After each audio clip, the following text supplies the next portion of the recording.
কথায় কথায় কথামৃত অনুষ্ঠানের ১১০তম পর্বে আপনাদের স্বাগত। আপনারা এই অনুষ্ঠান দেখছেন প্রাণারাম ইউটিউব চ্যানেলে, যেখানে সপ্তাহে ৬ দিন সোম থেকে শনিবার রাত্রি ৯টায় অনুষ্ঠিত হচ্ছে কথায় কথায় কথামৃত, আর রবিবার দিন রাত্রি ৯টার সময় থাকছে ঠাকুর শ্রীরামকৃষ্ণের একজন পার্ষদের পুণ্য জীবন প্রসঙ্গ। শ্রী শ্রী রামকৃষ্ণ কথামৃততে আমরা ছিলাম গত শনিবারের অনুষ্ঠানে ২৭শে মে ১৮৮৩ প্রসঙ্গে, যেদিন দক্ষিণেশ্বরে ঠাকুর শ্রীরামকৃষ্ণের কাছে কথামৃতকার গিয়ে উপস্থিত হয়েছিলেন সকাল ৯টার সময়। তারপর ঠাকুর ধর্ম প্রসঙ্গ করছিলেন, করতে করতে গঙ্গা স্নান করে তিনি মা কালীর মন্দিরে উপনীত হয়েছিলেন। সেখানে পুজো করেছেন, পুজো করে ভাবে মাতোয়ারা হয়ে গেছেন, তারপরে নিজের ঘরে ফিরেছেন। তারপরে যা হলো সেটি আজকে আমরা শুনব।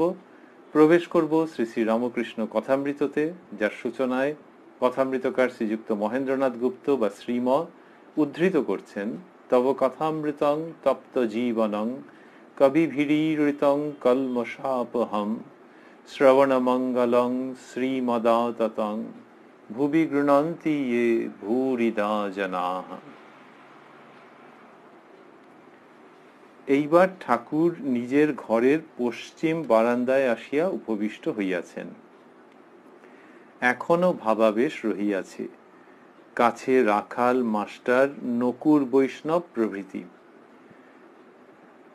বললেন পশ্চিম বারান্দায়, তার মানে যে বারান্দাটি মা গঙ্গার দিকে, অর্ধ গোলাকার যে বারান্দা সেটির কথা বলছেন। আর বললেন এখনো ভাবাবেশ রহিয়াছে। ওই আগের দিন আমরা শুনেছি মায়ের মন্দিরে গিয়ে অপূর্ব ভাবে তিনি আবিষ্ট হয়েছিলেন, মায়ের অসাধারণ পুজো করছিলেন। তার খুব সংক্ষিপ্ত কিন্তু চিত্তহারী বর্ণনা দিয়েছেন কথামৃতকার। এখন লিখছেন যে এখনো ভাবাবেশ রহিয়াছে, কাছে রাখাল মাস্টার নকুর বৈষ্ণব প্রভৃতি। নকুর বৈষ্ণবকে ঠাকুর ২৮-২৯ বৎসর ধরিয়া জানেন। যখন তিনি প্রথম কলিকাতায় আসিয়া ঝামাপুকুরে ছিলেন ও বাড়ি বাড়ি পূজা করিয়া বেড়াইতেন, তখন নকুর বৈষ্ণবের দোকানে আসিয়া মাঝে মাঝে বসিতেন ও আনন্দ করিতেন। পেনেটিতে রাঘব পণ্ডিতের মহোৎসব উপলক্ষে নকুর বাবাজি ইদানিং ঠাকুরকে প্রায় বর্ষে বর্ষে দর্শন করিতেন। নকুর ভক্ত বৈষ্ণব, মাঝে মাঝে তিনিও মহোৎসব করিতেন। নকুর মাস্টারের প্রতিবেশী। ঠাকুর ঝামাপুকুরে যখন ছিলেন গোবিন্দ চাটুর্যের বাড়িতে থাকিতেন। সেই পুরাতন বাটি নকুর মাস্টারকে দেখাইয়াছিলেন।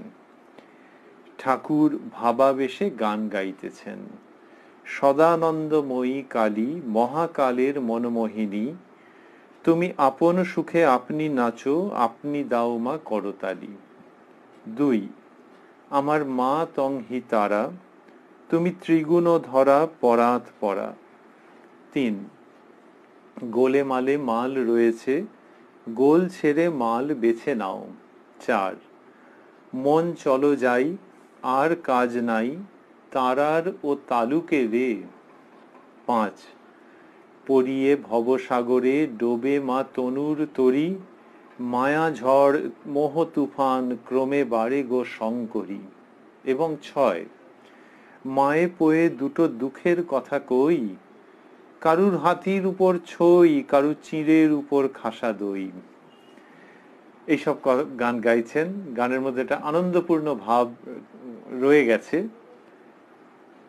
গাইবার পর শ্রীরামকৃষ্ণ কি বলছেন, মাস্টারমশাই লিখছেন, শ্রীরামকৃষ্ণ ভক্তদের বলিতেছেন, সংসারীদের সম্মুখে কেবল দুঃখের কথা ভালো নয়, আনন্দ চাই।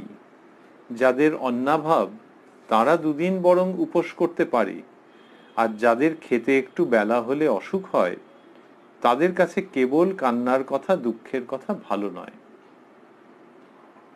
তো বললেন যে সংসারীদের কাছে শুধু দুঃখের কথা বলতে নেই, আনন্দের কথা বলতে হয়। এই সংসারীদের অবস্থা কিরকম? ওই যে দুঃখের কথা বললে তাদের মন আরো বিষণ্ণ হয়ে যায়, তারা ওরা নিতে পারে না। কেন নিতে পারে না? অদ্ভুত উদাহরণ দিচ্ছেন। বলছেন, মানে কারণ বলেননি, উদাহরণ দিয়েছেন। বলছেন যে যাদের অন্নাভাব তারা দুদিন বরং উপোস করতে পারে।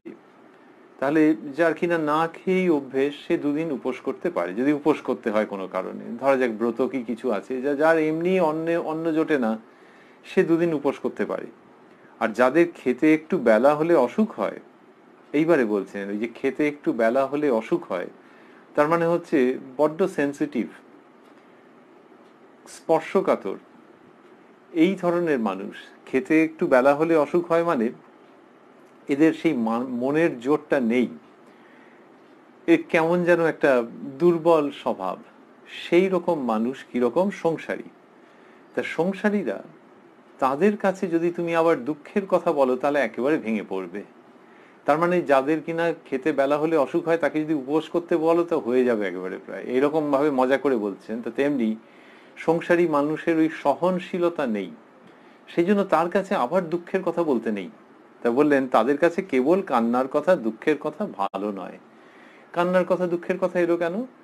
অনেক ধর্ম সঙ্গীতের মধ্যে ওই ভাব আছে তো, যে আক্ষেপের কথা, বেদনার কথা, তা বলছেন সংসারীদের কাছে ওটা বলতে নেই, নিতে পারবে না, তাদের ভেতরের প্রকৃতি ওরকম নয়, সহনশীলতা কম আছে। তো বলছেন বৈষ্ণবচরণ বলতো কেবল পাপ পাপ এসব কি, আনন্দ করো। ঠাকুর আহারান্তে একটু বিশ্রাম করিতে না করিতে মনোহর সাঁই গোস্বামী আসিয়া উপস্থিত। তো ওই যে শ্রীরামকৃষ্ণ বলছেন যে আনন্দ করতে হবে এবং বেশি দুঃখের কথা বলতে নেই। ওই যে বললেন তাদের কাছে কেবল কান্নার কথা দুঃখের কথা ভালো নয়। এখন ওই যে দুঃখের কথা বলছেন না, আনন্দের কথা বলছেন, তাহলে কি দুঃখের কথাগুলো চাপা পড়ে থাকছে? সেটা নয়। দেখা যাবে যে শ্রীরামকৃষ্ণ মানুষের জীবনের যেগুলো কিনা দুঃখ আনতে পারে সেগুলোর কথা তো কত বিশদভাবে বলেছেন, কিন্তু বলার মধ্যে ওই দুঃখী দুঃখী, অন্যকে আহত করা, অন্যকে বিষণ্ণ করা, অন্যকে আশঙ্কিত করার ভাব নেই। আহত করার থেকেও হচ্ছে আশঙ্কিত বিষণ্ণ করা, সেই ভাব নেই। তাহলে জীবনে দুঃখ কোথা থেকে আসে? কাম কাঞ্চনে আসক্তি থেকে আসে, তো শ্রীরামকৃষ্ণ কতবার বলেছেন। সুতরাং সেখানে তিনি ওটিকে অযথা চেপে রেখে দিচ্ছেন তা নয়, কিন্তু দেখা যাবে যে তার উক্তির মধ্যে এমন একটা সমতা বিধান রয়েছে যে ওই দুঃখের কথা, আশঙ্কার কথা, সীমাবদ্ধতার কথা যদি বেশি বলো ভেঙে পড়বে। যেমন যার ওই খেতে বেলা হলে অসুখ করে, সেই জন্য ওটাকে বলা, ওটাকে স্মরণ করিয়ে দেওয়া, বুঝিয়ে দেওয়া, যুক্তি দিয়ে ওইদিকে দৃষ্টি আকর্ষণ করা, তারপরেই আনন্দের কথা বলা, অর্থাৎ উত্তরণের কথা বলা। এই উত্তরণের প্রসঙ্গ, তার মধ্যে আনন্দ রয়েছে তো। এবং সমগ্র শ্রী শ্রী রামকৃষ্ণ কথামৃততে বহুবার দেখা যাবে যে ঠাকুর শ্রীরামকৃষ্ণ যা বলছেন, তারপর কেউ জিজ্ঞাসা করছেন এইভাবে যে তাহলে মহাশয় উপায়, তারপর কাম কাঞ্চন একেবারে, কামিনী কাঞ্চন একেবারে ত্যাগ না হলে হবে না, বৈরাগ্য কি করে হয়, এই সমস্ত প্রসঙ্গ যখন আসছে তার মানে বুঝতে হবে যে যিনি জিজ্ঞাসা করছেন তিনি এটার মধ্যে যুক্ত হয়ে গেছেন, তিনি এর মধ্যে অংশগ্রহণ করেছেন। এইবার অংশগ্রহণ করছেন কেন? তার কারণ তিনি আশার আলো দেখতে পাচ্ছেন। তাহলে নিজের অবস্থা সম্পর্কে সচেতন করে দিয়ে শ্রীরামকৃষ্ণ আশার আলো দেখাচ্ছেন, আনন্দের আহ্বান আনছেন, প্রসন্নতার গান শোনাচ্ছেন। তো সেই তিনিই বলেছেন যে কেবল কান্নার কথা দুঃখের কথা ভালো নয়, বলে বললেন বৈষ্ণবচরণ বলতো কেবল পাপ পাপ এসব কি, আনন্দ করো। এইখানে তারপরে কি হয়েছে? আহারান্তে একটু বিশ্রাম করিতে না করিতে মনোহর সাঁই গোস্বামী আসিয়া উপস্থিত। মাস্টারমশাই যেন একটু আক্ষেপ যে খাওয়া দাওয়ার পর আর বিশ্রাম হলো না, আহারান্তে একটু বিশ্রাম করিতে না করিতে মনোহর সাঁই গোস্বামী আসিয়া উপস্থিত। তো তিনি আসবেন, কীর্তন গান হবে, সবই হবে, কিন্তু মাস্টারমশাই কিরকম যে যদি বলতেন আহারান্তে একটু বিশ্রামের পর তিনি এসে উপস্থিত হয়েছেন, লেখেননি একটু বিশ্রাম করিতে না করিতে। তার মানে দুটো দিক, একটা হচ্ছে ঠাকুর শ্রীরামকৃষ্ণের বিশ্রাম ওরকম কমই ছিল, আরেকটি দিক হচ্ছে যে আহা হা আরেকটু উনি একটু শুলে একটু বিশ্রাম করলে ভালো হতো, এরকম একটা ভাব। আরো বিস্ময়ের কথা যে এই ভাবটা কবে, যখন কথামৃত রচনা করছেন তখন।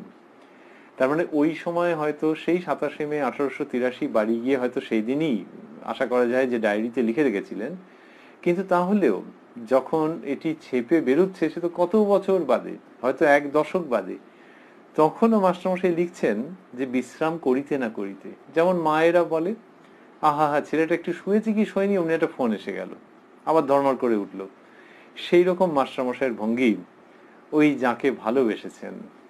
শ্রীরামকৃষ্ণ শেখাতেন যে ঈশ্বরকে যখন ভালোবাসবে কেউ এবং ভালোবাসা যখন বাড়বে তখন তার প্রতি একটা এমন ভাব আসে যে আমি ওনাকে দেখি, আমি না দেখলে ওকে কে দেখবে। ঠাকুর বলতেন অহংতা আর মমতা এই দুটো ভাব আসে, যে আমি তাকে দেখছি। ঈশ্বরের এমন সৃষ্টি যে ভক্তির মধ্যে ওই ভাবটা চলে আসে যে তোমরা জগদীশ্বর জগৎ কারণ এসব বলছো, আর আমি তাকে ভক্তি করি, আমি তাকে ভালোবাসি, আর আমি তাকে দেখাশোনা করি। মাস্টারমশাই লিখছেন ঠাকুর আহারান্তে একটু বিশ্রাম করিতে না করিতে মনোহর সাই গোস্বামী আসিয়া উপস্থিত। মনোহর সাই গোস্বামী এসছেন, গোস্বামী মহাশয় এসছেন এবং কীর্তন গান হবে একটু আনন্দের, কিন্তু ঠাকুরের বিশ্রাম হলো না। এইটা মাস্টারমশাই কথামৃত যখন প্রকাশ করছেন তখনও এটি লিখছেন। এটি ভাবলে আমরা তার শ্রীরামকৃষ্ণ ভক্তির কতকটা আন্দাজ করতে পারি। গোস্বামী পূর্বরাগ কীর্তন গান করিতেছেন। একটু শুনিতে শুনিতেই ঠাকুর রাধার ভাবে ভাবাবিষ্ট। প্রথমেই গৌরচন্দ্রিকা কীর্তন, করতলে হাত চিন্তিত গোরা, আজ কেন চিন্তিত, বুঝি রাধার ভাবে হয়েছে ভাবিত। গোস্বামী আবার গান গাইতেছেন, ঘরের বাহিরে দণ্ডে শতবার তিলে তিলে আসে যায়, কিবা মন উচাটন নিঃশ্বাস সঘন, কদম্ব কাননে চায়, রাই এমন কেন বা হলো গো। গানের এই লাইনটি শুনিয়া ঠাকুর শ্রীরামকৃষ্ণের মহাভাবের অবস্থা হইয়াছে, গায়ের জামা ছিঁড়িয়া ফেলিয়া দিলেন। ভেতরে এমন একটা অস্থিরতা, মহাভাবের অস্থিরতা, যে ওই শ্রীকৃষ্ণের ভাব, মহাভাব, সেটি যখন ভেতরে হচ্ছে, শ্রী চৈতন্যের জীবনে ওইরকম আছে, তো শ্রীকৃষ্ণের ক্ষেত্রে, শ্রীরামকৃষ্ণের ক্ষেত্রে যখন হচ্ছে তখন কিরকম হলো, এইরকম তিনি করলেন, জামা ছিঁড়ে ফেলে দিলেন। কখন? ওই গোস্বামীজি যখন গান গাইছিলেন, ঘরের বাহিরে দণ্ডে শতবার তিলে তিলে আসে যায়, শ্রীরাধিকার অবস্থা, কিবা মন উচাটন নিঃশ্বাস সঘন, কদম্ব কাননে চায়, রাই এমন কেন বা হলো গো। গোপীরা বলছেন। তো এইটি মাস্টারমশাই লিখছেন, ঠাকুর গানের এই লাইনটি শুনিয়া ঠাকুর শ্রীরামকৃষ্ণের মহাভাবের অবস্থা হইয়াছে, গায়ের জামা ছিঁড়িয়া ফেলিয়া দিলেন। কীর্তনিয়া যখন গাইতেছেন, শীতল তছু অঙ্গ, তনু পরশে অমনি অবশ অঙ্গ, মহাভাবে ঠাকুরের কম্প হইতেছে। বলছে এইটি যখন গাইছেন তখন মহাভাবে ঠাকুরের দেহ কম্পিত হচ্ছে।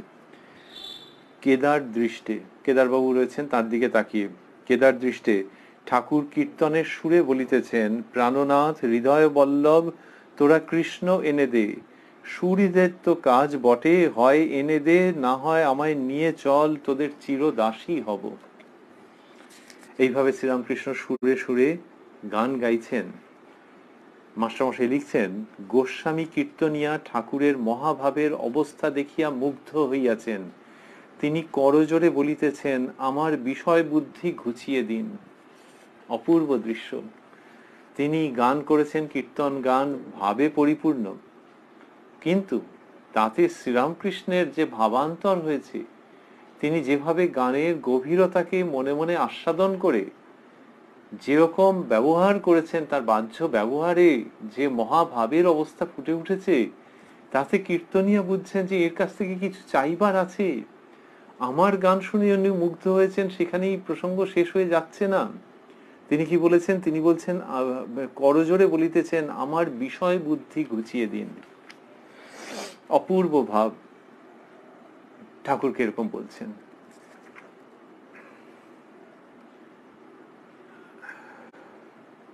এবং ওই যে ঠাকুরের মহাভাবের অবস্থা, জামা ছিঁড়ে ফেলেছেন, ভেতরে এমন অস্থিরতা, এই অস্থিরতা নেতিবাচক নয়, সদর্থক, গঠনমূলক, যে এই গানের ভাবে ওই অস্থিরতা হচ্ছে, এবং তখন ওই রকম যেন একবারে সমস্ত বন্ধন থেকে তিনি মুক্ত হয়ে যেতে চাইছেন। সেই ঠাকুর যিনি প্রায় দিগম্বর অবস্থায় অবস্থান করতেন, সেই ঠাকুর যখন তিনি বহুদিন আগে সাধনা অবস্থায় পঞ্চবটিতে গায়ে পইতে পর্যন্ত রাখতেন না, সেই তার মধ্যে এরকম ভাব হচ্ছে। এবং সেই ভাব দেখে গোস্বামীজি কীর্তনিয়া তিনি অবাক হয়ে যাচ্ছেন। গানের মধ্যে কি রয়েছে? শ্রীরাধার ভাব, এবং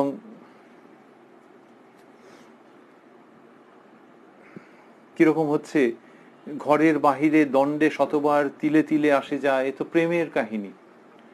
কিবা মন উচাটন নিঃশ্বাস সঘন কদম্ব কাননে চায়, প্রেমের গল্প তো। আবার শীতল তছু অঙ্গ তনু পরশে অমনি অবশ অঙ্গ, এই যে মিলনের প্রসঙ্গ, এইটিতে শ্রীরামকৃষ্ণের যে প্রতিক্রিয়া হচ্ছে, তাতে গোস্বামী মহাশয় তিনি হাত জোর করে বলছেন করজোরে, আমার বিষয় বুদ্ধি ঘুচিয়ে দিন। তার মানে ওই যে প্রেমের গল্পের মধ্য দিয়ে, রূপকের মধ্য দিয়ে যে ভাবের কথা বলা হচ্ছে, সেটি হচ্ছে উচ্চ থেকে উচ্চতম ঈশ্বরীয় ভক্তি, ঈশ্বরীয় আস্বাদন, ঈশ্বরীয় সাধনার কথা ওর মধ্যে বলা রয়েছে। সেটি যুগে যুগে বৈষ্ণব সাধকেরা বলেছেন। আর এখানেও ওই কীর্তনিয়ার ব্যবহারের মধ্য দিয়ে অপূর্বভাবে দেখা যাচ্ছে যে আচ্ছা, রোমান্টিক যেন মনে হয় রাধাকৃষ্ণের ব্যাপার। সেই রোমান্টিক কীর্তন যিনি করছেন, তিনি ঠাকুরের কাছে হাত জোর করে কি প্রার্থনা করছেন শোনা যাক। তিনি বলছেন, আমার বিষয় বুদ্ধি ঘুচিয়ে দিন। এই যে অবস্থা, দিস স্পিরিচুয়াল রোমান্স, সেইটি বৈষ্ণব ভাবের উচ্চতম পরাকাষ্ঠা বললে অত্যুক্তি হয় না। যে ওই কাম ও গন্ধহীন প্রেম আসলে একটি রূপক, যুগে যুগে সাধক সাধিকার জন্যে, যে তোমার উপাস্য তোমার ইষ্টের জন্যে যেন এই ভেতরের থেকে প্রচন্ড রকমের স্পিরিচুয়াল ডিসকন্টেন্ট, আধ্যাত্মিক অস্থিরতা তৈরি হয়, যেমন শ্রীরাধিকার হচ্ছে শ্রীকৃষ্ণের জন্য। এটা কখন হবে? হবে তখনই, এবং সেই প্রেম আখ্যানের গভীরতম তাৎপর্য বোঝা যাবে তখনই, যখন মন কামনা বাসনা শূন্য পবিত্রতম জায়গায় উপস্থিত হবে। সেইটার জন্য ওই মনটা চাই। তবে হ্যাঁ, ওই সাধনা জারি রাখতে হবে, বৈষ্ণব সাধক বলছেন, ওই ঐতিহ্য বলছে। সেই জন্যই কীর্তনিয়া মহাশয় শ্রীরামকৃষ্ণের কাছে ওই প্রার্থনা করছেন, আমার বিষয় বুদ্ধি ঘুচিয়ে দিন। তার মানে কি, যে তিনি গান গেয়েছেন, কিন্তু গানের মধ্যে যে ভাব, সেটি তো একে দেখে বুঝছি, এর আচরণ দেখে, এর বডি ল্যাঙ্গুয়েজ দেখে বুঝছি শ্রীরামকৃষ্ণের। এবং এর মধ্যে এই যে ভাবটা রয়েছে, তার মানে আমি গান গেয়েছি, অনেকটা মনোযোগ দিয়ে গিয়েছি, অনেকটা ভাব দিয়ে গিয়েছি, কিন্তু এখনো অভাব আছে। আর পুরোপুরি ভাব বুঝতে গেলে ওর স্বভাবে উত্তীর্ণ হতে হবে। সেই জন্যই ওর কাছে একেবারে হাত জোর করে প্রার্থনা করা, আমার বিষয় বুদ্ধি ঘুচিয়ে দিন। অপূর্ব এই আখ্যান, আর শ্রীরামকৃষ্ণের ওই বডি ল্যাঙ্গুয়েজ, দৈহিক ভাষা কিরকম। ওই গানের এই লাইনটি শুনিয়া ঠাকুর শ্রীরামকৃষ্ণের মহাভাবের অবস্থা হইয়াছে, গায়ের জামা ছিঁড়িয়া ফেলিয়া দিলেন।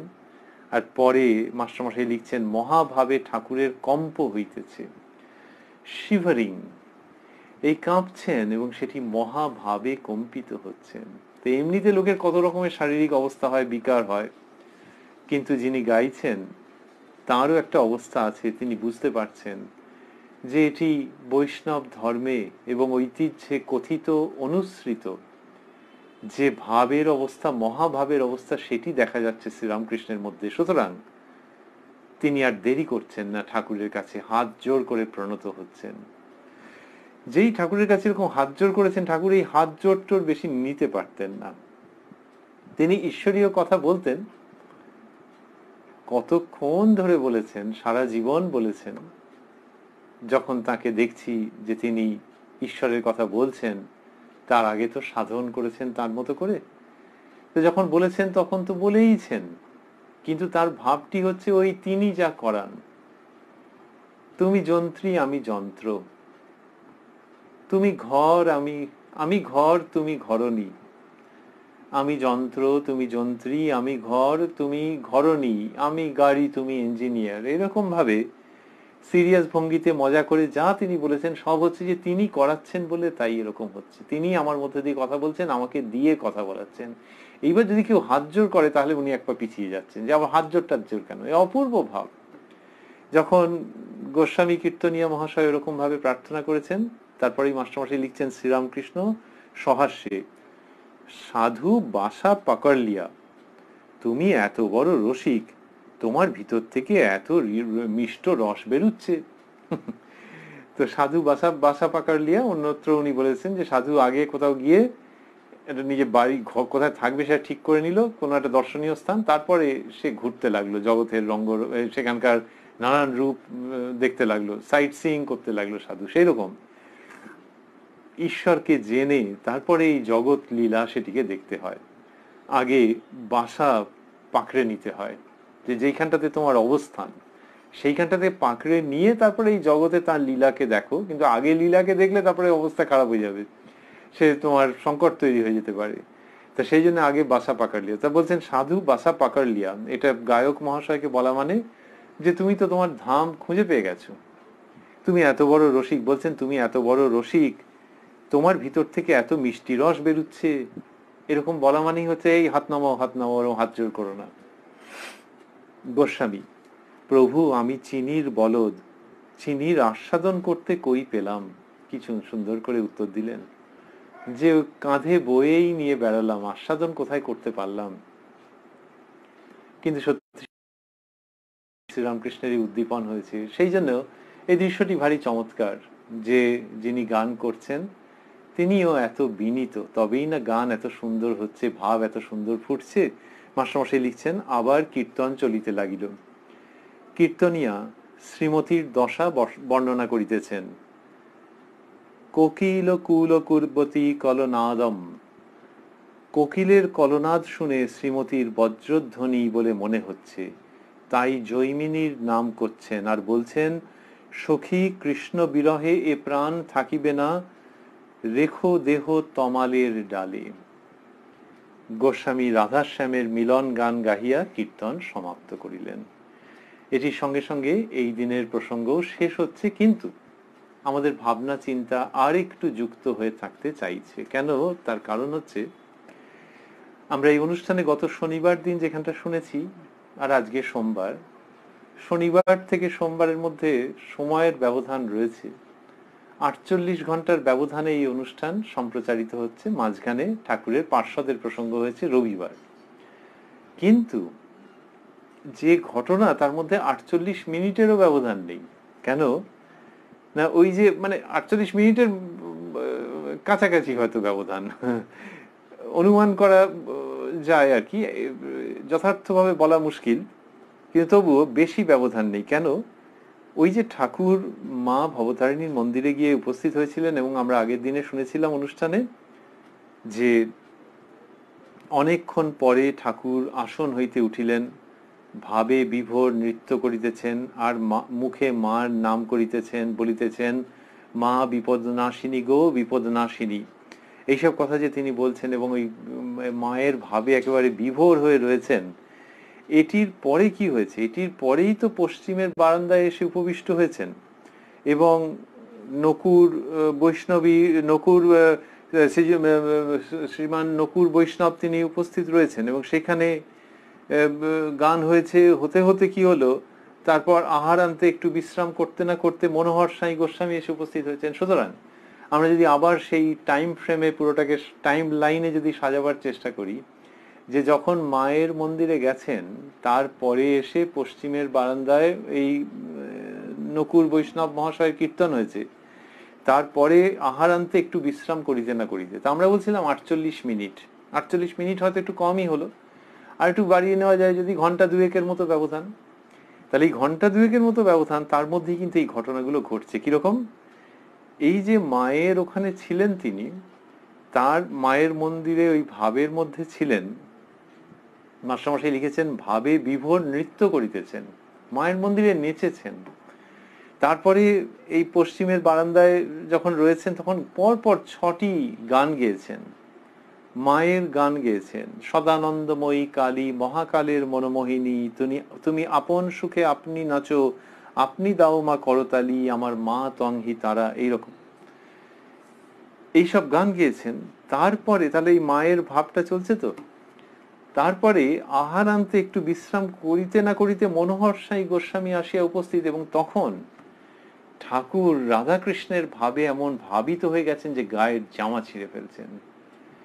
এটা একটা বিরাট বিস্তৃত ফ্রেমে আঁকা অধ্যাত্ম চিত্র, যে মায়ের ভাবে যিনি ওই রকম বিভোর হয়ে রয়েছেন, তিনি এই অল্প সময়ের ব্যবধানে, ওই খাওয়ার আগে আর খাওয়ার পরে, যেন এই অল্প সময়ের ব্যবধানে তিনি রাধাকৃষ্ণের ভাবে এই রকম মেতে যেতে পারেন যে একজন অগ্রণী গায়ক মহাশয় তিনি হাত জোর করে বলছেন যে আমার এই অবস্থা করে দিন। বললেন আমার বিষয় বুদ্ধি ঘুচিয়ে দিন। এই শ্রীরামকৃষ্ণ মাতৃভাবে এবং শ্রীকৃষ্ণের ভাবে সমভাবে মাতোয়ারা। অন্যভাবে ভাবতে গেলে তাকে যদি কেউ দেখেন, তিনি নিশ্চয়ই বুঝতেই পারবেন না এমনি দেখলে যে ইনি কি আসলে ইনি কি শাক্ত না বৈষ্ণব। ঠাকুরের ক্ষেত্রে লোকে এমনিতে হয়তো বলবে যে এইসব তো অপ্রাসঙ্গিক, তিনি তো কত বড় একজন ভগবত সাধক। তাকে যদি কেউ ভগবান হিসেবে দেখে আলাদা কথা, আর মানুষ হিসেবে দেখলে যে ভগবত সাধক, ওর ক্ষেত্রে এরকম প্রশ্ন ওঠে নাকি যে তিনি শাক্ত না বৈষ্ণব। কিন্তু প্রশ্ন থেকে যায় এই জন্যে যে মানুষের ভাবে যিনি অবতীর্ণ, তাকে মানুষের স্বাভাবিক ব্যবহারের নিরিখে বিচার করবার একটা প্রবণতা আসতে পারে তো। আর সেখানেই ওরে বাবা, শাক্ত আর বৈষ্ণবের মধ্যে কত তফাৎ, কত মতান্তর, কত মনান্তর, সেগুলো তো মনে পড়ে যেতেই পারে। সেখানে দেখা যাচ্ছে ঠাকুর ও কি স্বাভাবিকভাবে এরকম ভাবে রয়েছেন যে দুটো ভাবই তার মধ্যে অপূর্বভাবে খেলা করছে। এই শ্রীরামকৃষ্ণের মধ্যে ওই যে তিনি বলেছেন যে যত মত তত পথ, অনন্ত পথ অনন্ত মত, সেইটি তার ব্যবহারের মধ্যে দিয়ে অপূর্বভাবে প্রকাশিত। যে যে কালীর সাধনা করে সে যদি নিষ্ঠা নিয়ে অনুরাগ নিয়ে এগোয় তাহলে যেখানে পৌঁছবে, যে কৃষ্ণের সাধনা করে তারও অনুরাগ ভক্তি ব্যাকুলতা থাকলে একই জায়গায় পৌঁছবে। এই কথাগুলি শ্রীরামকৃষ্ণের জীবনের আলোকে ঝকমক ঝকমক করতে থাকে, যে উনি এই সমস্ত নিয়ে করছেন। আবার সেই শ্রীরামকৃষ্ণ এই শিব মন্দিরের সিঁড়িতে বসে আমরা কথামৃততে পাচ্ছি, আগে আলোচনা হয়েছে, সেই প্রসঙ্গ আমরা স্মরণ করেছি। শিব মন্দিরের সিঁড়িতে বসে মা ভবতারিণীর সঙ্গে কথা বলছেন যে মা, গির্জায় তোমায় কিভাবে ডাকে একবার দেখিও।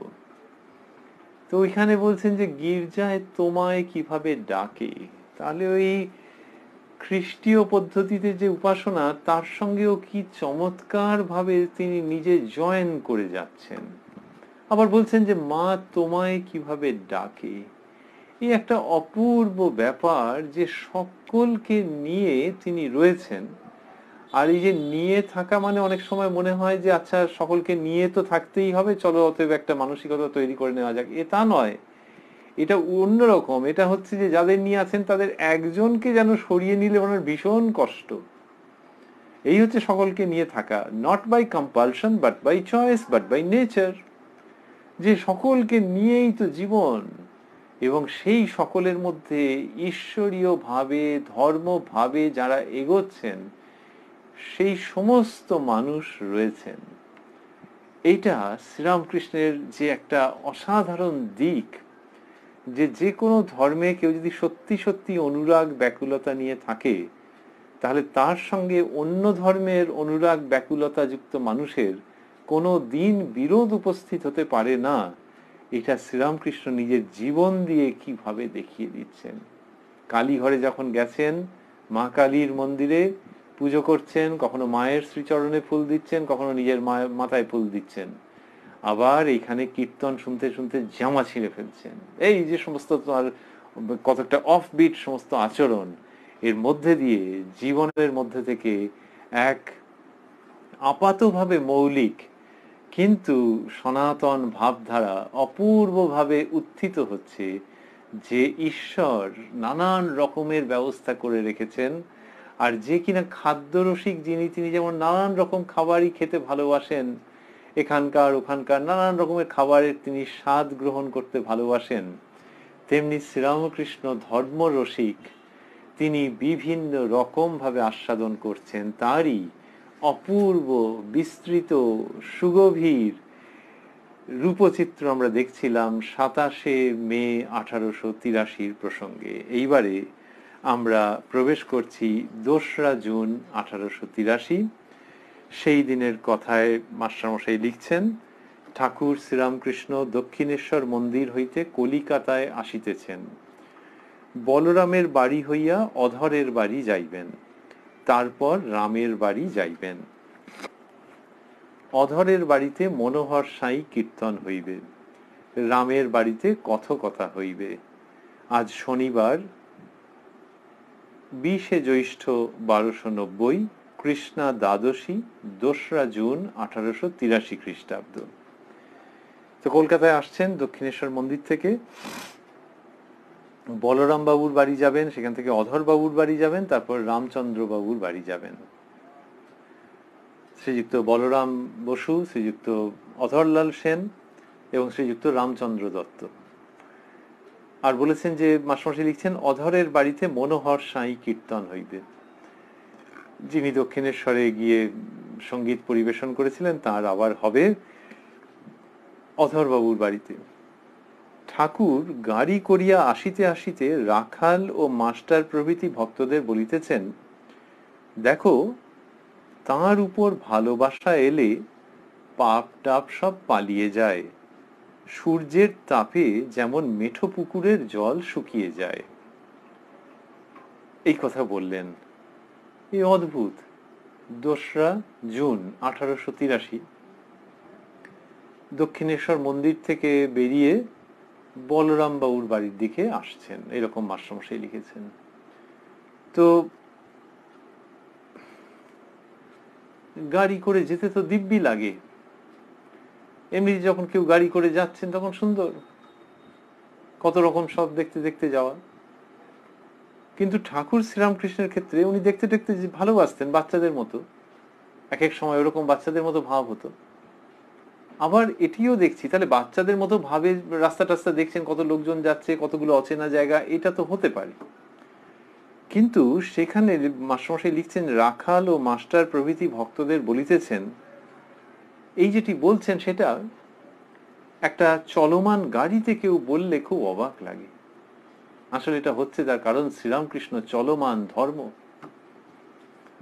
তিনি উদাহরণ দিতেন, সাপ কুণ্ডলি পাকিয়ে থাকলেও সাপ, আবার হেলে দুলে নড়লে চললেও সাপ। তেমনি সমাধিস্থ হয়ে থাকলেও শ্রীরামকৃষ্ণ, গাড়িতে করে কলকাতার দিকে এগোলেও শ্রীরামকৃষ্ণ।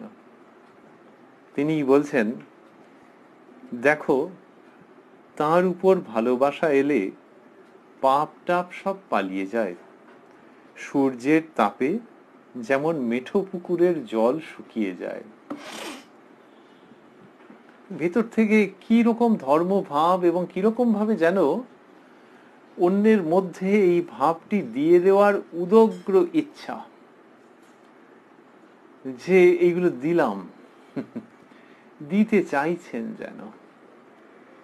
জল সত্র হয় যে যার তেষ্টা পেয়ে গেছে তার জন্য এখানে থেকে জল দেওয়া হবে, কন্টিনিউয়াসলি জল দেওয়া হবে, কোনো মানুষকে ফেরানো হবে না। সেই যেরকম ভাবে জল দেওয়া হয় সেরকম ভাবে ধর্ম প্রদান করছেন শ্রীরামকৃষ্ণ, যে কাউকে ফেরাবো না। গাড়িতে করে যাচ্ছি তো কি হয়েছে, তখনও দিতেই থাকবো, দিতেই থাকবো। কি বলছেন, দেখো তার উপর ভালোবাসা এলে পাপ টাপ সব পালিয়ে যায়, সূর্যের তাপে যেমন মেঠো পুকুরের জল শুকিয়ে যায়। মেঠো পুকুর তার মানে জল বেশি নেই। আর যখন সূর্যের তাপ যখন আসছে, আর এই আবার যাচ্ছেন 2রা জুন, তো সূর্যের তাপে যখন ওই সূর্যের তাপ যখন মেঠো পুকুরের উপর পড়ছে, তখন জল শুকিয়ে যাচ্ছে। তার মানে একজন হয়তো 2-3 দিন যায়নি, তারপর একদিন যেতে গিয়ে দেখলো যা আর জল নেই, খটখটে একেবারে। তার মানে সূর্যের এত প্রচন্ড তাপ যে ওই জলটা বাষ্পীভূত হয়ে গেছে। সেই রকম ভাবে বলছেন যে তার উপর ভালোবাসা এলে পাপ টাপ সব পালিয়ে যায়। তাহলে ভালোবাসা কিসের সঙ্গে তুলনীয়? ওই সূর্যের তাপের সঙ্গে তুলনীয়। যে ভালোবাসার অসীম শক্তি সূর্যের তাপে যেমন ওরকম হয়, ওই জল পালাবার পথ পায় না, এইভাবে উদাহরণ আসছে, ও বাষ্পীভূত হয়ে যায়। সেই রকম পাপ তাপ সমস্ত পাপ টাপ সব পালিয়ে যায়। আর কি? আর হচ্ছে যে মেঠো পুকুর বলছেন মানেই বারবার ওইটাই, অগভীর, অল্প জল ছিল আর জল উবে গেল। তার মানে ভক্তকেও আশ্বাস দিচ্ছেন যে সূর্যের তাপের তুলনায় ওই মেঠো পুকুরের জলের পরিমাণ যেমন তুচ্ছ, সেই রকম ঈশ্বরের উপরে যদি তোমার ভালোবাসা আসে, তাহলে ভেতরের পাপ টাপ যা আছে ও তুচ্ছ, ফস করে উবে যাবে। এই ভরসা দিচ্ছেন যে ওই প্রপোর্শনটা, ওই অনুপাতটা ভেবে দেখো, ওই অনুপাত। সুতরাং পাপের দ্বারা বেশি মনে মনে ক্লিষ্ট হয়েও না। মানুষ পাপ থেকে দূরে থাকবার চেষ্টা করবে, কিন্তু পাপের কথা ভেবে মনে মনে যেন ক্লিষ্ট না হয়ে যায়। ওটা আছে, কিন্তু মনকে খুব উৎফুল্ল রাখো। করোনার সময় বলা হচ্ছে যে হ্যাঁ, বিপদের আশঙ্কা রয়েছে, কিন্তু আবার শরীরে একটা স্বাভাবিক প্রতিরোধ ক্ষমতাও রয়েছে। আর মনকে উৎফুল্ল রাখলে প্রতিরোধ ব্যবস্থাটা অনেক ভালো কাজ করে। শ্রীরামকৃষ্ণ সেইটি দেখাচ্ছেন তার মতো করে অসাধারণ ভাবে। আমরা হালের উদাহরণ টেনে আনছি তাই আমাদের বোঝবার সুবিধার জন্য। শ্রীরামকৃষ্ণ বলছেন যে ওই ভেতরে সম্ভাবনা রয়েছে। কিসের সম্ভাবনা? ঈশ্বরের প্রতি ভালোবাসা তৈরি হওয়ার সম্ভাবনা। আর সেই সম্ভাবনাটাকে আরো জোরদার করো এই ভেবে যে আরে পাপ টাপ যা আছে সমস্ত পালিয়ে যাবে যদি তার উপরে ভালোবাসা আসে। This is a very natural boost to the internal spiritual immune system. যে যখন ওই আধ্যাত্মিকতার জাগরণ হবে, তখন ওই সমস্ত ভাইরাসই বলি আর ভাইসই বলি একেবারে পালিয়ে যাবে, সমস্ত চলে যাবে। শ্রীরামকৃষ্ণ বলছেন দেখো তার উপর ভালোবাসা এলে পাপ টাপ সব পালিয়ে যায়। ভাষাও ব্যবহার করছেন তুচ্ছার্থক শব্দ, পাপ টাপ। লোকে বলে না যে ও বিমল টিমল আমার কিচ্ছু করতে পারবে না, সেই ভঙ্গিতে। মানে বিমল নামের যারা আছেন তাদের প্রতি শ্রদ্ধা সম্মান রেখেই আমরা উদাহরণ হিসেবে এটি স্মরণ করছি। তা বলছেন যে দেখো তাঁর উপর ভালোবাসা এলে পাপ টাপ সব পালিয়ে যায়, সূর্যের তাপে যেমন মেঠো পুকুরের জল শুকিয়ে যায়। Very powerful Sri Ramakrishna. অনেকগুলো ইঞ্জিন মিলে একটা গাড়িকে টানলে যেরকম হয়, শ্রীরামকৃষ্ণ সেরকম স্পিরিচুয়াল ইঞ্জিনের মতো সংসারী মানুষকে, যাদের মধ্যে পাপ আছে, যাদের মধ্যে দ্বিধা দ্বন্দ্ব জড়তা আছে, তাদের যেন অনেকগুলো বগি, যে এটা পাপের চিন্তা, এটা দ্বিধা, এটা সংকোচ, এটা অবিশ্বাস, ও যতগুলো বগি হোক না কেন, যতগুলো কামরাই হোক না কেন, শ্রীরামকৃষ্ণ যেন হাজার হাজার ইঞ্জিনের মতো করে টানছেন, যে তোমাকে ওই গালে হাত দিয়ে মুখ শুকনো করে অনিশ্চিত চিন্তার মধ্যে থাকতে দেবো না, তোমাকে ধর্মের রাজপ্রাসাদের দিকে সজোরে আকর্ষণ করব, কারণ আমি তোমাকে ভালোবাসি, আমি তোমার মঙ্গল চাই। সেই জোর, সেই টান রয়েছে যখন শ্রীরামকৃষ্ণ বলছেন দেখো তার উপর ভালোবাসা এলে পাপ টাপ সব পালিয়ে যায়, সূর্যের তাপে যেমন মেঠো পুকুরের জল শুকিয়ে যায়। কার কাছে বলছেন? মাস্টারমশাই লিখছেন, ঠাকুর গাড়ি করিয়া আসিতে আসিতে রাখাল ও মাস্টার প্রভৃতি ভক্তদের বলিতেছেন। অদ্ভুত ব্যাপার, তার ছাত্র স্থানীয় রাখাল চন্দ্র তার নাম আগে দিলেন, যদিও যখন কথামৃত প্রকাশিত হচ্ছে তখন তারা সন্ন্যাসী, কিন্তু তাহলেও বয়সের জায়গাটা তো আছে। আর এরাও একে মাস্টারমশাই বলতেন চিরকাল, কিন্তু তিনি যখন লিখছেন তখন বলছেন রাখাল ও মাস্টার প্রভৃতি। তাহলে রাখাল চন্দ্রের নাম আগে দিচ্ছেন, যিনি উত্তরকালে স্বামী ব্রহ্মানন্দ। এইবারে দেখছি মাস্টারমশাই লিখছেন ঠাকুর কি বলছেন ওইটি আগের কথাটির পরেই, বিষয়ের উপর কামিনী কাঞ্চনের উপর ভালোবাসা থাকলে হয় না, সন্ন্যাস করলেও হয় না যদি বিষয় আসক্তি থাকে, যেমন থুথু ফেলে আবার থুথু খাওয়া। এই কথা বলছেন রাখাল চন্দ্র, শুনছেন, অন্যরা শুনছেন। রাখাল চন্দ্র যিনি উত্তরকালে অত বড় সন্ন্যাসী, তাকে অবশ্যই তিনি একজন ওয়ান অফ দ্য রেসিপিয়েন্টস, যেখানে শ্রীরামকৃষ্ণ সন্ন্যাসের আদর্শকে এই উচ্চতম জায়গায় স্থাপন করে বোঝাচ্ছেন। তিনি কি বলছেন? বলছেন যে বিষয়ের উপর কামিনী কাঞ্চনের উপর ভালোবাসা থাকলে হয় না, কারণ এটাই হচ্ছে সবচেয়ে বড় কথা। আর বাইরের সন্ন্যাস, সেটি উনি ব্যাখ্যা করেছেন যে সেটি যার ওই ভাব, যার ভাব রক্ষার জন্য ওটি গ্রহণ করা প্রয়োজনীয়, সে নিশ্চয়ই গ্রহণ করবে। সন্ন্যাসী জগৎগুরু এটি বলেছেন। তারপরে ধরেই নেওয়া হচ্ছে যে শুধু পোশাকে সন্ন্যাসী নয়, ভেতর দিক দিয়েও সন্ন্যাসী, এইসব কথা বলেছেন। আর এখানে ওই যে সমস্ত কামিনী কাঞ্চন ত্যাগের প্রসঙ্গ যখন আসছে তখন বলছেন সন্ন্যাস করলেও হয় না যদি বিষয়াসক্তি থাকে, অর্থাৎ হায়ারার্কিটা দেখাচ্ছেন যে সন্ন্যাস গ্রহণ করেছে, সন্ন্যাস করলেও দুটো মানে হতে পারে। একটা হচ্ছে হালকা অর্থে, যে গেরুয়া পোশাক ধারণ করা, মনে হয় সেই অর্থে বলেননি। সন্ন্যাস গ্রহণ করার কথা বলছেন, যথাবিহিত মন্ত্র দীক্ষা সহ সন্ন্যাস আশ্রমে প্রবেশ করা। বলছেন যে সন্ন্যাস করলেও হয় না যদি বিষয়াসক্তি থাকে। তার মানে সন্ন্যাস আশ্রম উইল নট এনশিওর এভরিথিং, এবং কোথায় ওটি বিক্ষিপ্ত হয়ে যেতে পারে সেটি হচ্ছে যে যদি বিষয়াসক্তি থাকে তখন বিক্ষিপ্ত হয়ে যেতে পারে, সেটি বলছেন এবং শুনছেন যারা তাদের অন্যতম শ্রীযুক্ত রাখাল চন্দ্র।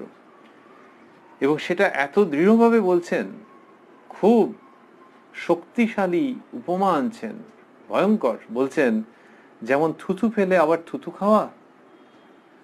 এটা তাহলে এটা কার জন্য? যে ওই সন্ন্যাস, ওই জন্যই আমরা ভাবছিলাম যে এরকম যে যিনি সন্ন্যাস গ্রহণ করেছেন তার ভেতরে যদি আবার শ্রীরামকৃষ্ণের ভাষায় কামিনী কাঞ্চনের উপর ভালোবাসা থাকে বা এসে যায় তখন সাংঘাতিক। তার মানে যে কিনা ওইটা গ্রহণ করেনি সেই ব্যক্তির ক্ষেত্রেও এটি দোষের, যদি তার ঈশ্বরীয় দিকে যাওয়া আরো তীক্ষ্ণ, আরো সুনির্দিষ্ট, আরো আনকম্প্রোমাইজিং, সেটার দ্বারা তিনি সন্ন্যাস আশ্রমের আদর্শকেও পুনঃপ্রতিষ্ঠিত করছেন। সেই সময় যখন অনেক অনেক ভাবের বেশ কিছু অধোগতি হয়েছে কালে কালে, ভারতবর্ষের ধর্ম সাধনার এক একটি মহামূল্যবান ধারা কালের গতিতে হীনতা প্রাপ্ত হয়েছে যেরকম সময়, সেখানে শ্রীরামকৃষ্ণের মাধ্যমে ধর্মের এবং আধ্যাত্মিকতার নবজাগরণ হচ্ছে, তাতে কোনো সন্দেহ নেই। কারণ সনাতন আদর্শের যে কোনো ধর্ম তথা আধ্যাত্মিকতা কখনো ত্যাগকে বাদ দিয়ে হতে পারে না। সেই ত্যাগের মহিমা শ্রীরামকৃষ্ণ যখন সন্ন্যাস আশ্রমের প্রসঙ্গে এই রকম কড়া ভাষায় প্রকাশ করছেন তখন বোঝা যাচ্ছে যে তিনি পুনঃপ্রতিষ্ঠা করছেন সন্ন্যাসের পরাকাষ্ঠা ও আদর্শ। কারণ এখানে কড়া ভাবেই ভাবতে হবে, যেহেতু এটি একটি চূড়ান্ত জীবনশৈলী, এক্সট্রিম ওয়ে অফ লাইফ, সেখানে শ্রীরামকৃষ্ণ এই তীব্র ভাষা প্রয়োগ করছেন, কিন্তু তাতে মানুষ আশঙ্কিত হয় না, বরং তাদের ভালো লাগে যে ওই আদর্শকে শ্রীরামকৃষ্ণ ওই জায়গায় স্থাপন করে দেখাচ্ছেন। হিমালয়ের যে উচ্চতম শৃঙ্গ, তাকে যদি কেউ একটা ছবির মধ্যে দিয়ে এনে বলে যে এখানে হাত দে, তাহলে হিমালয়ে হাত দেওয়া হলো, সে ছেলে মানুষই। ওইরকম ভাবে রিচ করা যায় না। It's difficult to reach, but it is reachable. Sri Ramakrishna সেইভাবে ছেলের হাতের মোয়া করে দেখাচ্ছেন না বা এনে দিচ্ছেন না, তিনি ওই শিখরকে দেখাচ্ছেন, বোঝাচ্ছেন যে ওটি অতি উচ্চে অবস্থিত এবং সেই উচ্চতার দিকে অগ্রসর হওয়ার জন্য অনবদ্য অনুপ্রেরণা দিচ্ছেন। ঠাকুর এইসব কথা বলছেন, মাস্টারমশাই লিখছেন, কিয়ৎক্ষণ পরে গাড়িতে ঠাকুর আবার বলিতেছেন, ব্রহ্মজ্ঞানীরা সাকার মানে না। এইটাতে ঠাকুরের একটু যেন মন খারাপ, আপত্তি আছে। সেটির কারণ এই নয় যে ব্রহ্মজ্ঞানীরা কেন মানছেন না, কিন্তু তিনি যে সময় যে ধরনের ব্রহ্মজ্ঞানীদের দেখছেন মূলত ব্রাহ্ম সমাজে, সেইখানে অসুবিধে হচ্ছে। কোথায়? যে ওই যে ব্রহ্মজ্ঞানের চর্চাটা হচ্ছে তার মধ্যে কোথাও যেন একটা ব্যাকুলতার জায়গায় জিজ্ঞাসার চিহ্ন থেকে যাচ্ছে, এক। আর দুই হচ্ছে, শ্রীরামকৃষ্ণ কতবার বলেছেন যে ওই অদ্বৈত জ্ঞানের অধিকারী এই কলিযুগে কম, তার কারণ কলিতে মানুষের অন্নগত প্রাণ। সুতরাং মানুষের দেহ মনের প্রকৃতি এমনই যে সেখানে অদ্বৈত বেদান্তের উপলব্ধি করবে এবং সেই সাধনা করবে, এটার সম্ভাবনা কম। তার উপরে আবার এই এদের যে গোষ্ঠী, তার মধ্যে যে ভালো সজ্জন ধর্ম পিপাসু মানুষগুলি রয়েছেন, তারা যেভাবে ওই পথটাকে অবলম্বন করেছেন, সেটা একটু যেন মনে হচ্ছে যে সেখানে নিষ্ঠার গভীরতা এবং একমুখীনতার জায়গাতে জিজ্ঞাসা চিহ্ন থেকে যাচ্ছে। বললেন যে ব্রহ্মজ্ঞানীরা সাকার মানে না। সহাস্যে নরেন্দ্র বলে পুত্তলিকা। খুব লেগেছে ভেতরে যে নরেন্দ্র ব্রাহ্ম সমাজে যাতায়াত করেন, তো এটি 1883 দোসরা জুনের কথা, বলরাম বাবুর বাড়ি যেতে যেতে ওটা মনে পড়ে গেছে। তো বলছেন নরেন্দ্র বলে পুত্তলিকা, যে এই যে সব পুতুলের মতো সব পুজো করা হচ্ছে, কিন্তু নরেন্দ্রের প্রতি ভালোবাসাও আছে, ছেলেটা বড় এইসব করে। তো মাস্টারমশাই লিখছেন যে ঠাকুর বলছেন আবার বলে উনি এখনো কালীঘরে যান। তো এই সমস্ত নরেন্দ্রনাথ বলে বলে রূপ কি যে করি, কেন নরেন্দ্রনাথের আপত্তি কেন, উনি এখনোটা কেন? নরেন্দ্রনাথ দেখেছেন যে ঠাকুর শ্রীরামকৃষ্ণ অনেক উচ্চ অবস্থায় অবস্থিত, আর ওকে তো মুখের উপর বলে দিয়েছিলেন যে হ্যাঁ দেখেছি, তোমায় যেরকম দেখছি তার থেকেও স্পষ্ট রূপে দেখেছি, দেয়ার ওয়াজ সামথিং ইন ইট। সেই জন্য নরেন্দ্রনাথ চলে যাননি, রয়েছেন ঠাকুরের সঙ্গে। দেখছেন এইরকম উচ্চ অবস্থা, এ তো আর জানেন যে তোতাপুরীজির কাছে তার অদ্বৈত সাধনায় সিদ্ধি লাভ হয়েছে তার প্রদর্শিত পথে। এ তো আমাদের যে সমাজ টমাজ আর কি, সেখানকার একদম ওই ভাবের, তো একদম অদ্বৈত ভাবের, কিন্তু এইটা মেলাতে পারছি না যে এখনো কালীঘরে যান। তো শ্রীরামকৃষ্ণ আবার মেলাতে পারছেন না নরেন্দ্রনাথ এরকম উক্তি, যে এখানে একদিন আসতে যাচ্ছে, কিন্তু কি যে করা যায়। অন্য কেউ বললে একেবারে হয়েছিল আর কি, কিন্তু নরেন্দ্রনাথ তো বলছেন যে আবার বলে উনি এখনো কালীঘরে যান। আর নরেন্দ্রনাথের বলা মানে তো সাংঘাতিক, কিন্তু বেরোনো মুশকিল আছে। শুধু তো একটা কমেন্ট নয়, এই রাখাল মহারাজ, রাখাল চন্দ্র একটা উক্তি করতে পারেন, নরেন্দ্রনাথের উক্তি মানে তো এমন যে সে চারিদিকে হাত ফাত মেলে এমন ভাবে দাঁড়াবে যে বেরোনো যাবে না। তো শ্রীরামকৃষ্ণ কতকটা যেন সেই রকম অসুবিধা প্রকাশ করছেন, যে আবার বলে উনি এখনো কালীঘরে যান। ঠাকুর বলরামের বাড়ি আসিয়াছেন। ঠাকুর হঠাৎ ভাবাবিষ্ট হইয়াছেন, বুঝি দেখিতেছেন ঈশ্বরী জীব জগৎ হইয়া রহিয়াছেন, ঈশ্বরী মানুষ হইয়া বেড়াইতেছেন। জগন্মাতাকে বলিতেছেন, মা এ কি দেখাচ্ছ, থামো, আবার কত কি, রাখাল টাকালকে দিয়ে কি দেখাচ্ছ, রূপ টুপ সব উড়ে গেল। তা মা, মানুষ তো কেবল খোলটা বই তো নয়, চৈতন্য তোমারই। এরকম বলছেন শ্রীরামকৃষ্ণ বলরাম বাবুর বাড়ি এসে। ওই যে আমরা বলছিলাম যে কি গাড়িতে, কি বলরাম বাবুর বাড়িতে এসে ওই একটা আধ্যাত্মিক ভাব প্রবাহ চলছে। যারা শ্রীরামকৃষ্ণকে দর্শন করেছেন তারা নিশ্চয়ই বুঝেছেন যে এর আশা মানে শুধু একজন মানুষ, এই তার হাইট, এই তার জামা কাপড়, এই তার পায়ের জুতো ইত্যাদি, তিনি আশা শুধু নন, তিনি তো বটেই, কিন্তু একেবারে ভাবের নদী চলে আসা।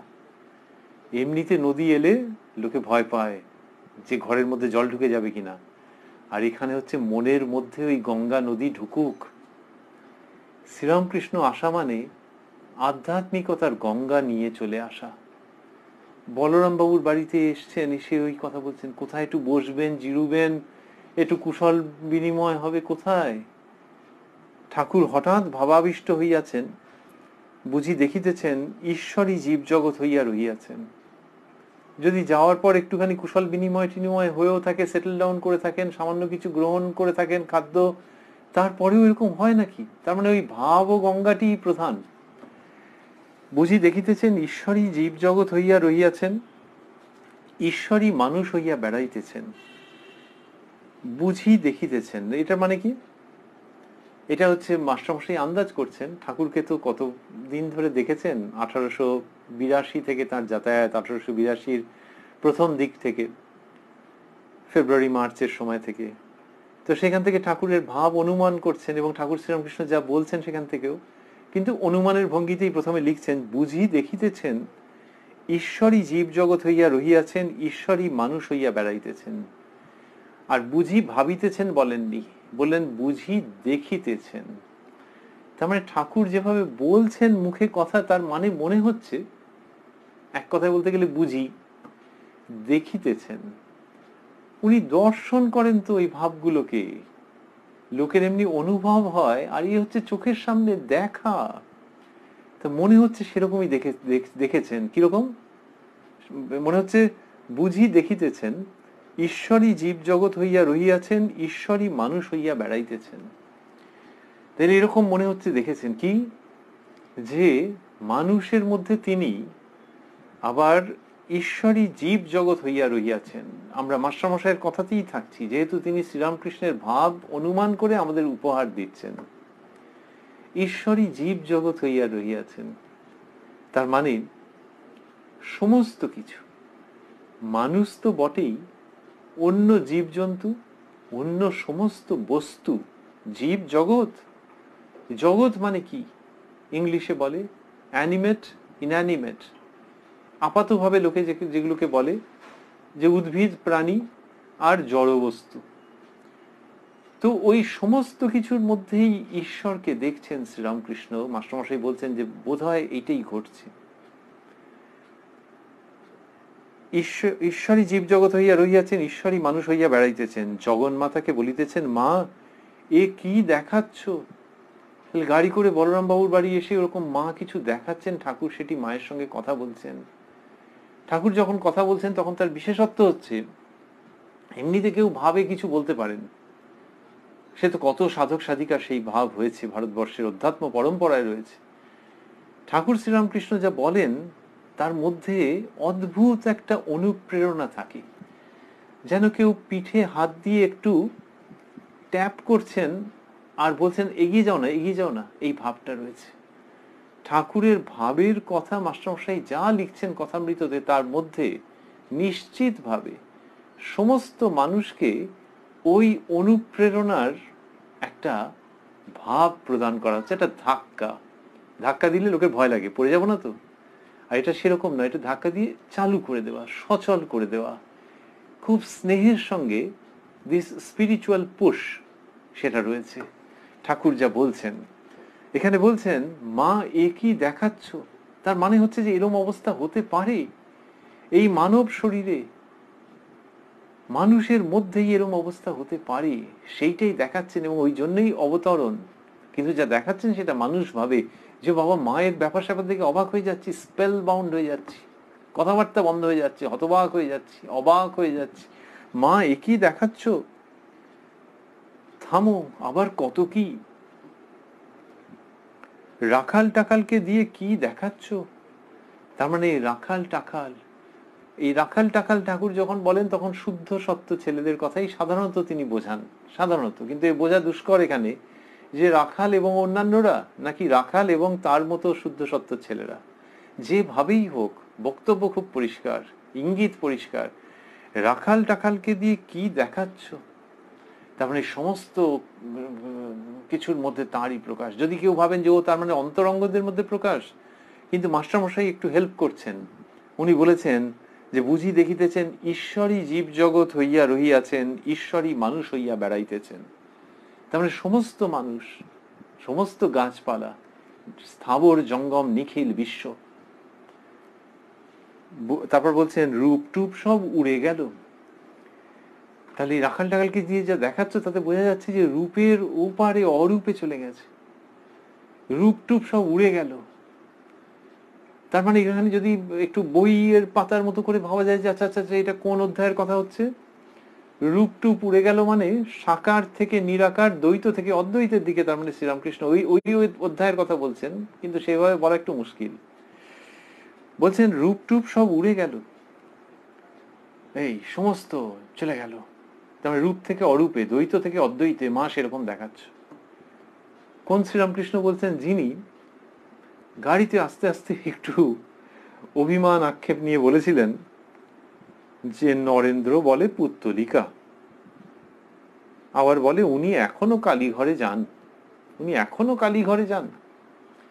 সেই যে নরেন্দ্র তিনি যেটা বলেছেন ওটা মনের মধ্যে খচখচ খচখচ করছে। আর এইখানে এসে বলরাম মন্দিরে তিনি বলছেন যে মা রাখাল টাকালকে দিয়ে কি দেখাচ্ছ, রূপ টুপ সব উড়ে গেল।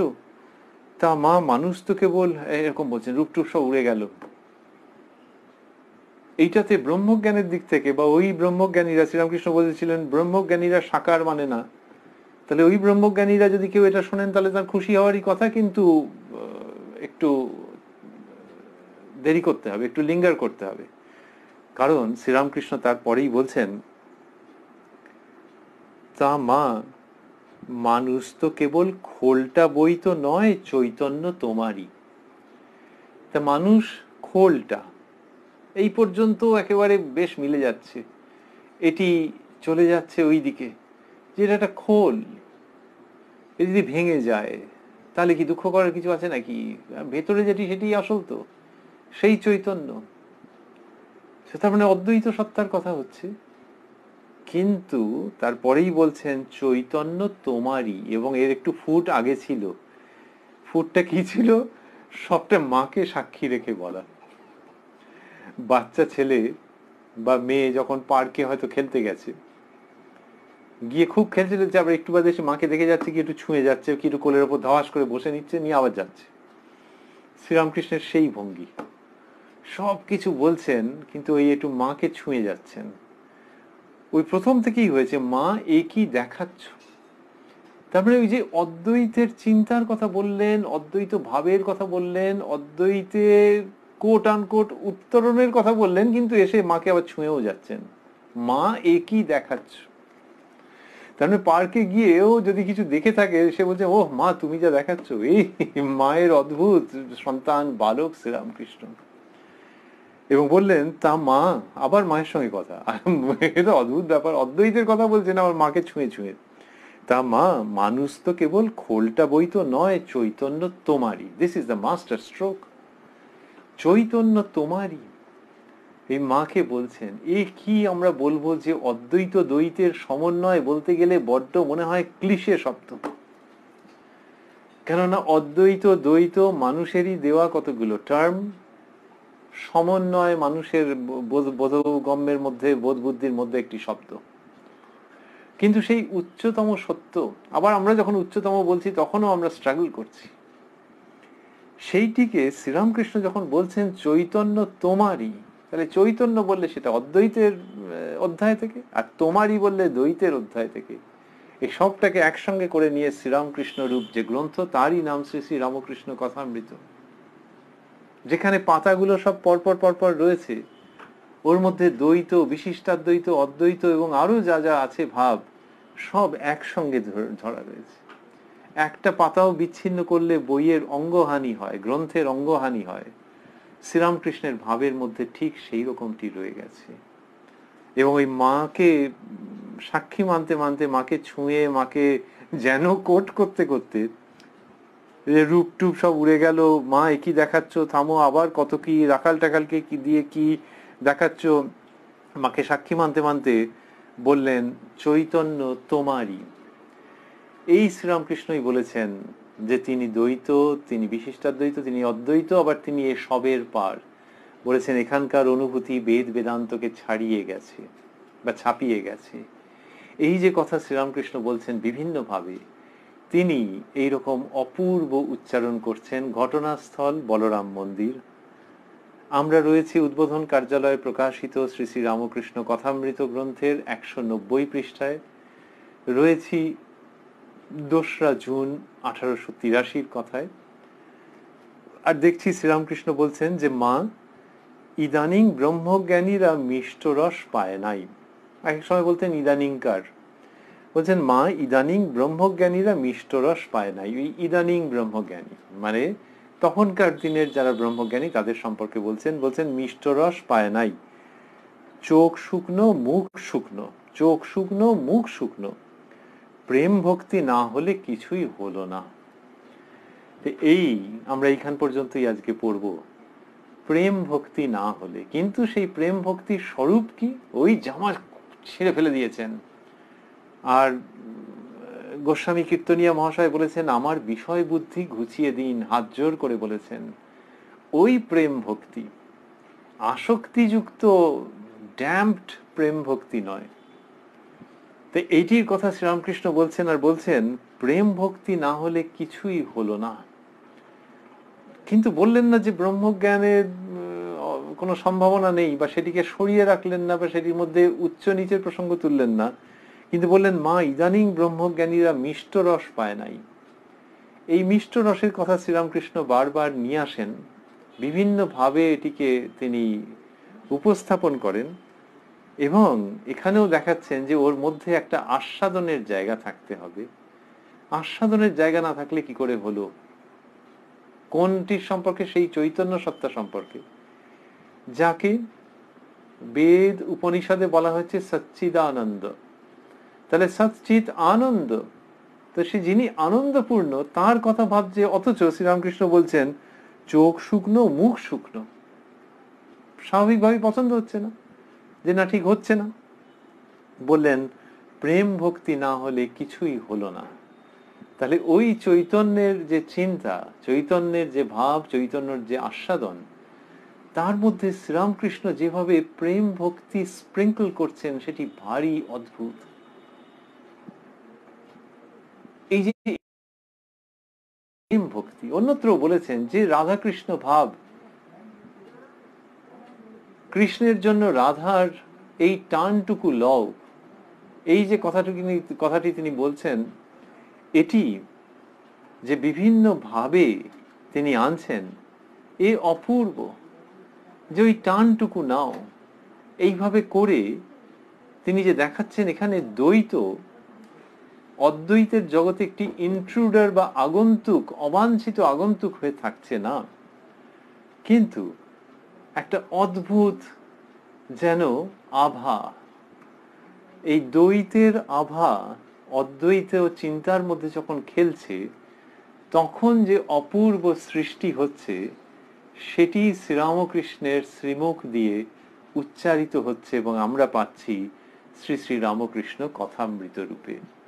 এই অসাধারণ চিত্র, যে চিত্রের মধ্যে অদ্বৈত, দ্বৈত, বিশিষ্টাদ্বৈত, বিভিন্ন রকমের রং রয়েছে, বর্ণ রয়েছে, এবং কোনো বর্ণের সঙ্গে কোনো বর্ণের বিরোধ নেই, বরং একটি বর্ণকে একটুও যদি উঠিয়ে নেওয়া যায়, উইথড্র করা যায়, তাহলে পুরো ছবিটি মনে হবে যে হলো না ঠিক মতো।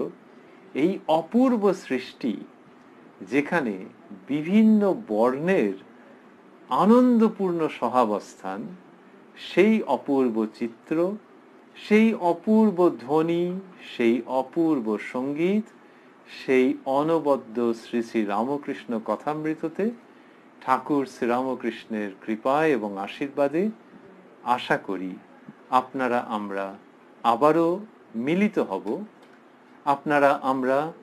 আবারও মিলিত হব, এই অনুষ্ঠানে রাত্রি 9টায় আগামীকাল। ওং নিরঞ্জনং নিত্যম অনন্ত রূপং ভক্তানুকম্পা ধৃত বিগ্রহং বৈ ঈশাবতারং পরমেশমিদ্যং তং রামকৃষ্ণং শিরসা নমামহ।